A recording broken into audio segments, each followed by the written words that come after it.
I used to think that the most surprising gifts in life arrived in big boxes. The kind you unwrap in front of people. The kind that make everyone clap, or at least pretend to.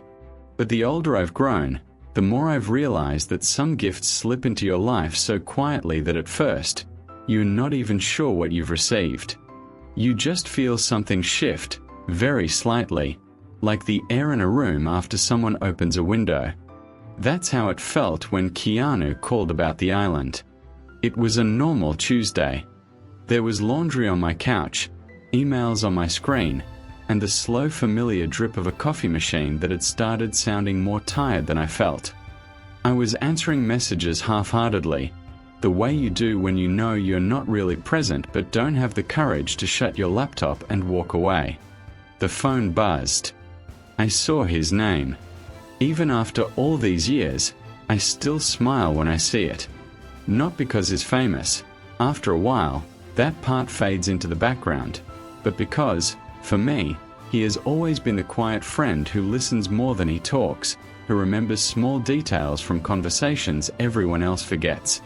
"Hey," I answered. He said hello in that unhurried way he has, like he's still considering whether he's actually interrupting your day and half ready to apologize if he is. "What are you doing in 2 weeks?" he asked. I joked about my thrilling schedule of deadlines and insomnia. He laughed softly, and then, in the same tone that someone might use to invite you to coffee, he said, "I got a place. An island. Thought it'd be good to take everyone there for a bit. Just us." I thought he was joking. An island. The word sounded like it belonged in movies, not in my calendar app. He went on, almost embarrassed by the scale of it. "Not flashy," he said. "Not some giant resort. Just a quiet private island, a few villas, some old wooden decks looking over the water, a stretch of beach where you could walk for a long time without seeing anyone else." He'd arranged it as a kind of retreat for a few close friends. A thank you. A place where, for a moment, we could all step outside the noise that had built up around our lives. I said yes, of course. But when I put the phone down, I sat there for a long time, staring at the wall, wondering why my chest felt tight.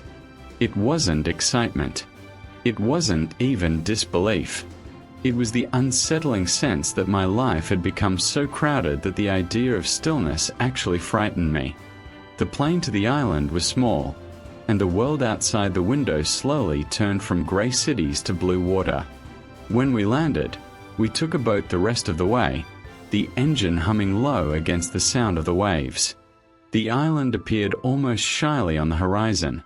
Palm trees first, then the curve of white sand, then the faint shapes of wooden cabins tucked into the greenery. There were only a handful of us. Old friends, each carrying different lifetimes of experience on our faces. Many people know Keanu as the character on their screens. We know him as the quiet one at dinner who washes the dishes afterward without being asked, who still writes long messages instead of quick emojis, who will always suggest walking instead of taking the car, not because he loves exercise, but because he thinks you might want the time to talk. As we stepped onto the dock, we were greeted by a warm breeze and the smell of salt and sunblock. Someone had set out drinks and fruit on a wooden table. The staff, who seemed to understand the purpose of this island better than we did, smiled and disappeared into the background. It felt strange to be there. My body recognized it as beautiful before my mind could catch up. The water was the impossible shade of blue you only see in travel brochures and assume is filtered. The sand was soft underfoot. The air was warm but not heavy. Birds circled lazily above the palms, as if even they had given up rushing. We were each given a simple villa, nothing grand, just wooden floors, white sheets, and the soft buzz of a ceiling fan.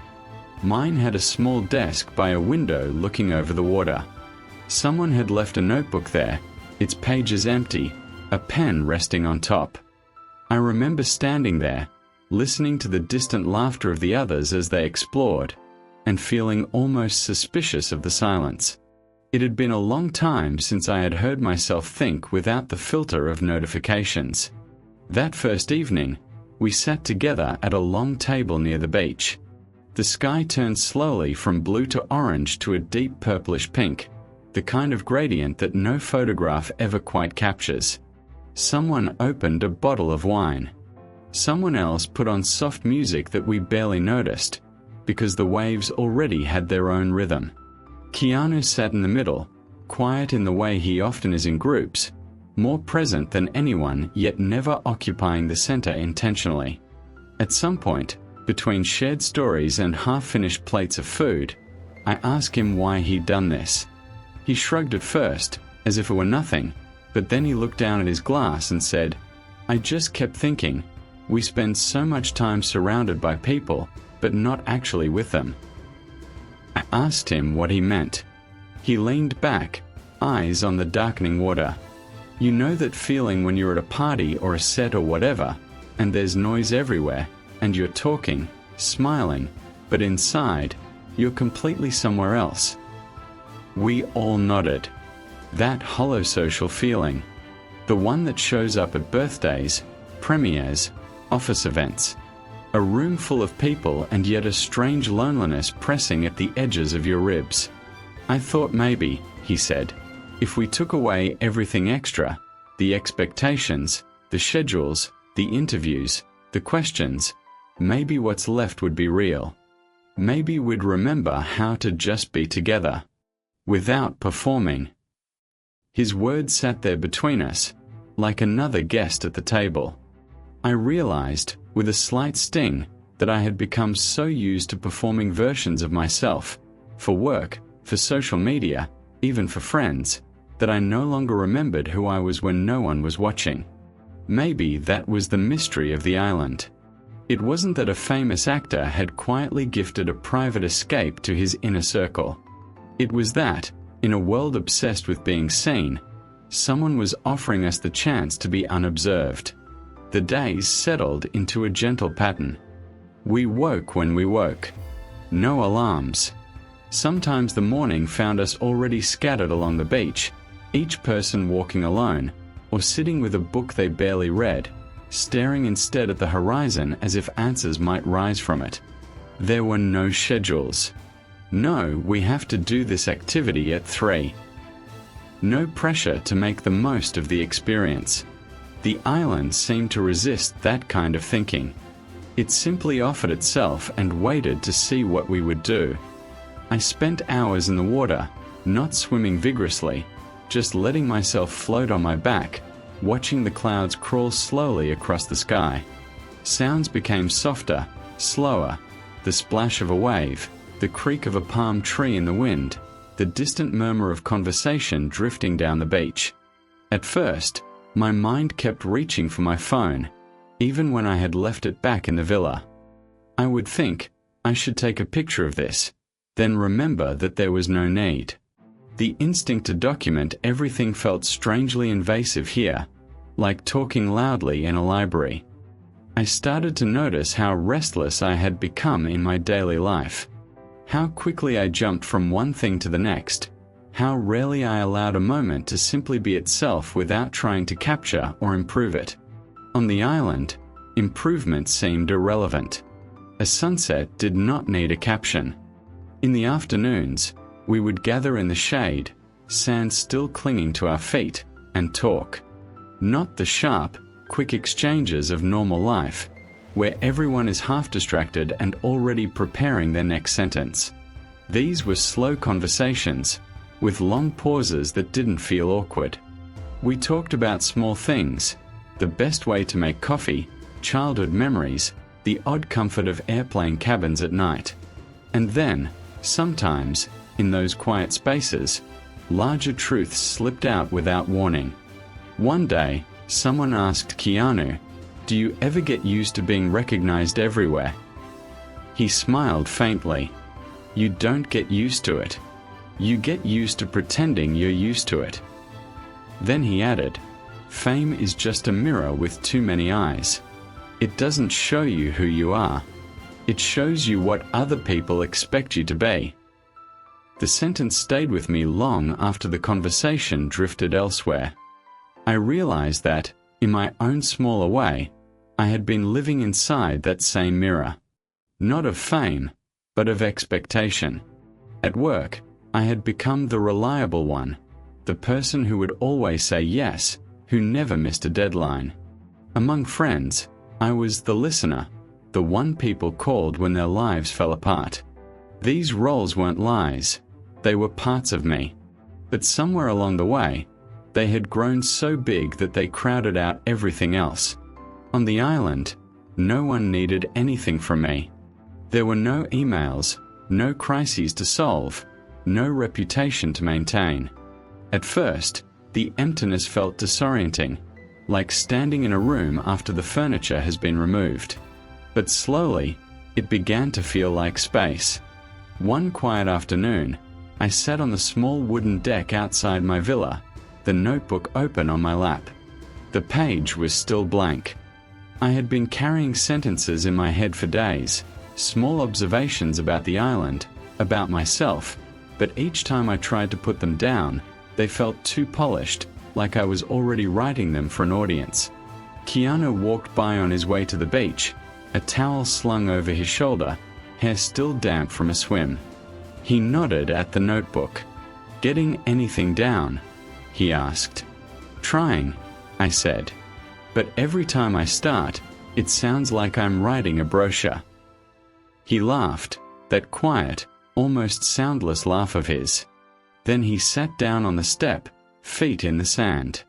"Maybe don't write about the island," he suggested. "Write about what you're noticing because of it." I frowned, not quite understanding. He picked up a handful of sand, letting it trickle slowly through his fingers. "Places like this, they're not the story. They're just the highlighter.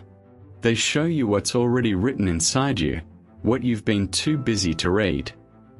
When he left to join the others, I stared at the blank page again. What was I noticing?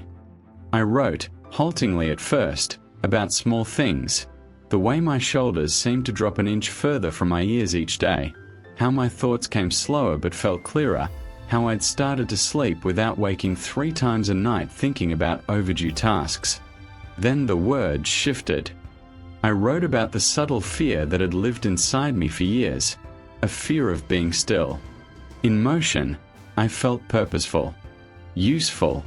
In stillness, I had to face the parts of myself I wasn't sure how to fix, the disappointments I'd swept under the rug, the relationships I'd let thin out because I was too busy, the quiet suspicion that I was living by momentum rather than intention. The pages filled more easily now. I wrote about grief I hadn't fully sat with, the loss of a friend years ago that I had rushed past in the name of staying strong.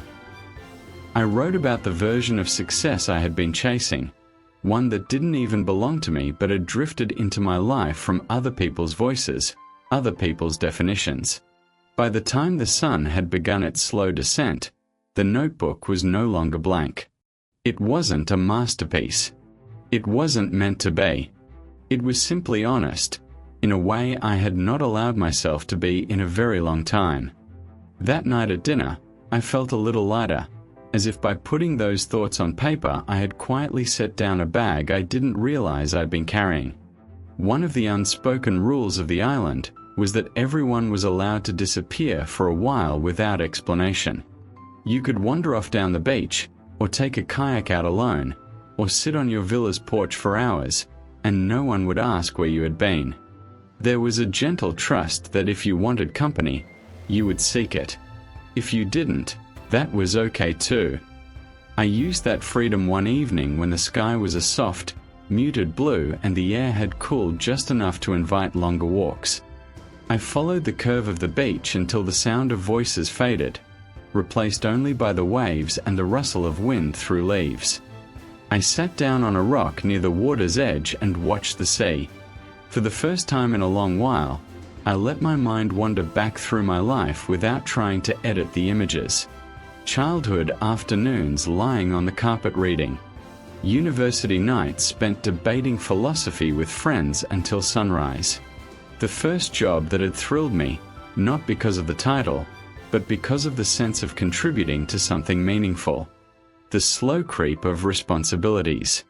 The gradual narrowing of my days into tasks, obligations, measurable outcomes. At some point, not marked by a particular event, joy had quietly stepped into the background, replaced by achievement. Sitting there, listening to the steady breath of the ocean, I realized how rarely I had asked myself the simplest question: is this how I want to live? I had been too busy asking, am I doing enough? Or am I keeping up? To consider whether the path I was running down was even the right one. The island didn't give me answers. It didn't need to. What it gave me was time, unstructured, unproductive, unmapped time, to finally hear the questions. As the sky darkened, I thought about how this island, this extravagant gift, wasn't about luxury at all. It was about subtraction. Removing the noise, the expectations, the public scripts we all perform. What remained was simple: friends, conversation, nature, and the space to be quietly honest with ourselves. I understood then that the most valuable thing Keanu had given us was not access to a private beach or 5-star service. It was permission. Permission to be tired. To not be on. To let the masks drop and reveal the ordinary, tender humans underneath. Permission to remember that our worth didn't depend on what we produced or how we appeared, but on the fact that we were here, breathing, feeling, trying. On our last night, we gathered again by the water. The staff had set up a bonfire, its flames flickering in the gentle breeze. We sat in a loose circle, our faces lit by firelight and starlight, the darkness around us soft rather than threatening. No one made a speech. That would have felt too formal, too much like a farewell event. Instead, stories rose and fell naturally. Someone recalled a clumsy attempt at paddleboarding that ended in a very undignified splash. Someone else described the strange dream they had after finally sleeping deeply for the first time in months. Laughter floated out over the water, mingling with the crackle of the fire. At one point, during a quiet lull, I looked around the circle. I saw lines on faces that weren't there when we first met years ago. I saw grey at temples, scars near eyes, the subtle marks of time and experience. But I also saw something else, an ease, a softness that hadn't always been there. It was as if, for a few days, we had each set down our armor and discovered it was heavier than we'd realized. Keanu caught my eye and smiled. There was a gentle tiredness in his expression, the kind that comes not from exhaustion, but from having finally exhaled after holding your breath for too long. I felt a quiet gratitude then, not only for him, not only for the island, but for the reminder that life doesn't have to be lived perpetually on fast forward. We didn't talk about what would happen when we left, about the emails waiting, the schedules, the obligations. We knew they were there. The island hadn't changed the world outside it. What it had changed was our relationship to that world. Before going to bed, I took one last walk along the shoreline. The moon painted a silver path across the water. My footprints disappeared almost as soon as I made them, washed away by the next wave. I thought about how we often chase permanence, lasting accomplishments, solid identities, things we can point to and say, that's mine, that's me. But standing there, watching my tracks vanish,